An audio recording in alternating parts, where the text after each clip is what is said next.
E Estados Unidos e País de Gales era um promissor jogo para dar empate. E eu cravei no bolão. Eu cravei também, 1-1. Cravei 1-1, porque esse jogo... Aquele jogo que cheira empate, entendeu? Você olha para esse jogo e fala, vai ser empate. E foi um jogo bem ruim. Desculpa aí.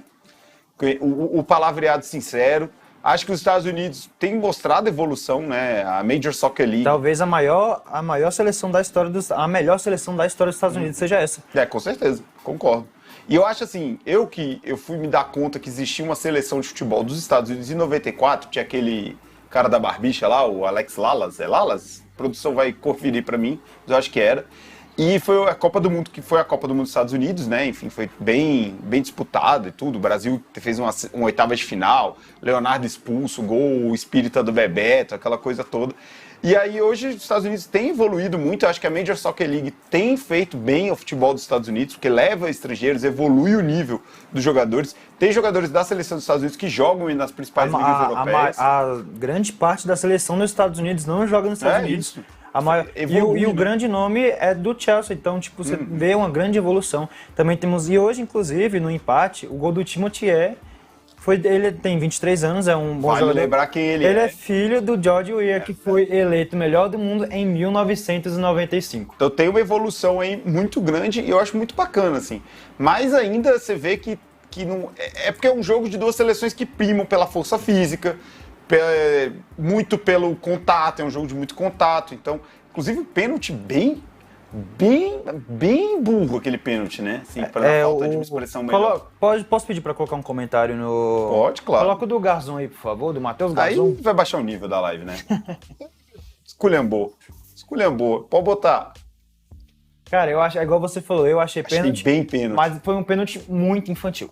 Foi um pênalti burro. É pênalti porque, assim, na verdade, vou ser honesto pra vocês. É claro que você olhando o lance na câmera rápida, parece que foi um enrosco. Mas quando você pega a câmera invertida de frente, que é a posição que o juiz está olhando, não é que a gente estava vendo ali no primeiro momento, é pênalti claro, é um carrinho estúpido dentro da área, porque ali se ele fica parado com a mão para trás, ele bloqueia o chute. Ele impede o movimento do Bale. Foi muito... Eu quero usar uma expressão aqui, eu não vou usar porque eu vou derrubar a live, mas foi bem burro o pênalti, achei infantil, não precisava.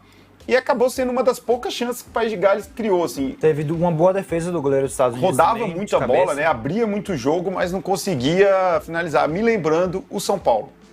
Olha, o jogo País de Gales hoje é o Tricas todinho.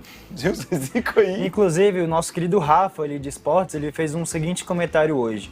O bom da Copa do Mundo é que eu não me estresso, porque não tem o Santos. É verdade. Tá certíssimo. Olha, o João falou aí, ó. Estados Unidos e País de Gales concorrem, senão será o pior jogo dessa Copa. João, fica tranquilo, porque na próxima rodada vai ter Estados Unidos e Irã. Cara, esse jogo... Eu acho que não vai ser pior, porque os Estados Unidos devem ganhar tranquilamente, eu acredito. Não sei, cara. Eu acho que vai, velho. Eu acho, assim, eu fiquei surpreso com o Irã hoje, eu sei que não tá na nossa pauta aqui falar da Inglaterra. Eu achei que o Irã ia fazer um ferrolho mais forte ali, entendeu? Você achou que ia segurar melhor? Achei que ia conseguir travar. Eu tinha apostado 5x0 na Inglaterra, ainda postei Eu tinha apostado 2x0, que eu achei eu apostei 5x0. Ia ser um gol no primeiro tempo e uma cabeçada do Harry Kane despretensiosa que entrasse, não entrou. Foi isso. Vamos ver aqui o Luiz Fernando, melhor jogada do Fiat Bale.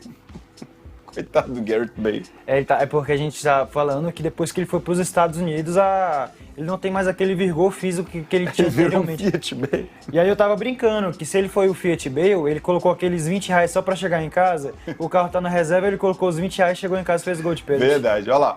Melhor jogada do Fiat Bale, explicada aqui pelo Matheus, no jogo foi ter tomado uma porrada. Agora é impressionante, né? Como o Gareth Bale, que é um jogador que dependia muito do físico, do vigor físico, perdeu esse vigor físico, né? E não consegue render. Você vê ainda que ele tem técnica, né? O pênalti que ele bateu muito bem, né? Ele é um jogador muito técnico. O goleiro podia jogar a luva lá que não pegava. Ele tem uma qualidade técnica muito refinada, mas o jogo dele dependia muito do Exatamente. físico. Aquele gol contra o Bartra na Copa do Rei de 2013 fala muito sobre o que foi a carreira do Bale. Aquele bota pela lateral e sai correndo por fora. Assim, um jogador que sempre foi muito rápido, tinha passada muito larga, né? Sim. acabou não dando. Mas eu acho que foi sim um jogo muito fraco. Tecnicamente são duas seleções. Você vê, o melhor jogador do País de Gales é o Gareth Bale, que é um jogador que está em declínio na carreira, né? Hoje defende o LAFC da MLS. Curiosamente joga, né, nos Estados Unidos. Achei curioso essa estreia do grande jogador jogar nos Estados Unidos. Mas é legal. Acho que o legal também foi o gol do filho do EA, né? Acho que assim, que é um momento bacana, mas o jogo tecnicamente achei muito fraco. Achei que os Estados Unidos, mesmo com toda a evolução do futebol nos Estados Unidos, muito, né? ainda é um futebol essencialmente verticalizado. Falta ainda para a escola dos Estados Unidos rodar um pouco a bola. Tem jogador para isso, eu acho que aí também é treino. Porque tem jogadores, esses jogadores quando jogam nos seus times, eles conseguem rodar a bola. Nos Estados Unidos é o tempo todo forçado. O McKinney, o volante, joga na Juventus. Apesar que a Juventus não é uma draga, né? Sim, a Juventus, não vou nem falar, tadinho da Juventus. Mas ele é um jogador que gira muito bem o jogo. Tanto que quando o Allegri chegou na Juventus, ele era primeiro volante, mas quando o Allegri chega, ele pega para segundo volante. Então quer dizer que ele tem uma qualidade técnica mais refinada. Então ali é que você falou, é sobre treino, talvez algo cultural deles. É muito kick and run, né? Assim, que é aquela tradicional jogada que o cara dá um chute pra frente e sai correndo, assim. Eu acho que falta um pouco de... Tem que mudar a cultura, sabe? Eu acho que tem que mudar a cultura dos Estados Unidos. Eles têm que se interessarem até mais mesmo por futebol, assim. Acho que é o que eu falei, você tendo uma liga forte, tem grandes jogadores indo pra lá, por exemplo, como o saudoso, como é que é aquele do São Paulo? Brenner? Não, gente. É o Brenner? É, que jogou em 2020. Ponta. Não, menino. Ser travante, fazer gol pra caramba. Sim, sei. Tá jogando lá, no LA Galaxy, se eu não me engano. E para você, só para ressaltar a sua informação, o Almiron, ele saiu lá da MLS e hoje ele é um dos principais jogadores do Newcastle e um dos artilheiros da Premier League. Se eu não me engano, ele tá com 8 gols na Premier League e ele saiu da MLS. Então, a gente vê essa evolução. Muitos jogadores estão sendo exportados dos Estados Unidos para a Europa. Sim. Antigamente era o contrário, né? Antigamente ainda acontece. Vinha final de carreira, né? Para aposentar tá hoje ainda acontece isso, mas eles também estão exportando jogadores para a Europa. Eu sei. Infelizmente, vou olhar para a câmera certa. Infelizmente a nossa pauta hoje não colocou aqui pra gente o melhor jogo da rodada, né? Que foi Inglaterra e Irã.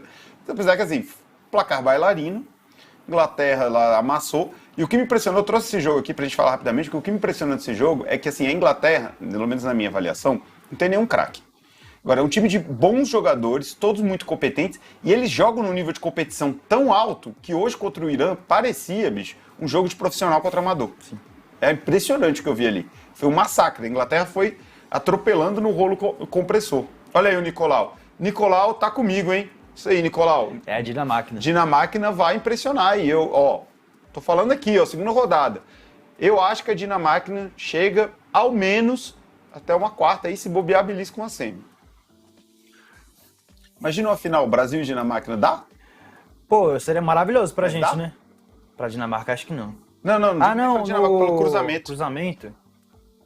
Depende, né? Se eles passam em segundo, em primeiro. Tudo complica. Inclusive isso é legal, né? Porque nesse momento fica todo mundo assim com muita certeza. Acabei de me lembrar aqui. Se a Dinamarca passar em primeiro, eles são do grupo da França. Se a Dinamarca passar em primeiro... Só pega na final. Só na final. Se passar em segundo, pode cruzar antes. Isso, pode cruzar antes, caso passe em segundo. Eu acho provável, assim, mesmo que a França... Eu acho que a França passa em primeiro mesmo com todos os desfalques que tem. Exatamente.